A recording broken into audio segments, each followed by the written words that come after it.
Assalamualaikum warahmatullahi wabarakatuh. Perkenalkan, nama saya Rafif Zahwan Ade Melandri. Saya berasal dari kelas 11 IPA 5. Kali ini saya akan membahas tentang mitosis, yaitu proses pembelahan sel yang menghasilkan dua sel anak yang identik dengan sel induknya.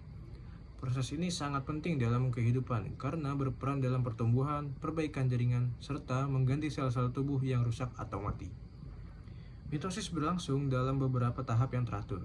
Tahap pertama ada profase. Pada tahap ini, kromatin yang biasanya berbentuk benang halus mulai memadat menjadi kromosom yang lebih jelas terlihat. Setiap kromosom tersusun dari dua kromatid kembar yang dihubungkan oleh sentromer. Selain itu, membran inti perlahan menghilang dan benang-benang spindel mulai terbentuk dari sentriol di kutub sel. Selanjutnya adalah metafase. Kromosom yang sudah memadat bergerak dan berbaris rapi di tengah sel, tepat pada bidang ekuator. Benang spindel kemudian menempel pada sentromer kromosom sehingga posisinya stabil dan siap untuk ditarik ke arah kutub yang berlawanan.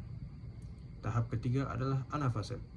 Inilah momen penting ketika kromatid kembar mulai dipisahkan. Benang spindel menarik masing-masing kromatid menuju kutub sel yang berbeda. Akibatnya, jumlah kromosom yang sama akan terbagi secara merata ke dua sisi sel. Setelah itu masuk ke telofase. Di tahap ini, kromosom yang sudah mencapai kutub mulai kembali ke bentuk semula, yaitu benang kromatin yang lebih tipis. Membran inti juga mulai terbentuk kembali, sehingga dua calon inti sel terlihat jelas. Terakhir adalah sitokinesis, yaitu pembelahan sitoplasma.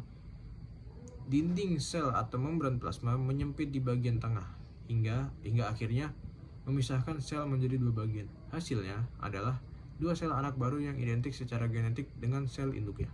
Jadi, secara singkat, mitosis terdiri dari profase, metafase, anafase, telofase, dan diakhiri dengan sitokinesis.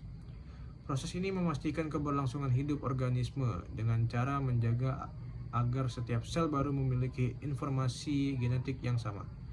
Terima kasih. Wassalamualaikum warahmatullahi wabarakatuh.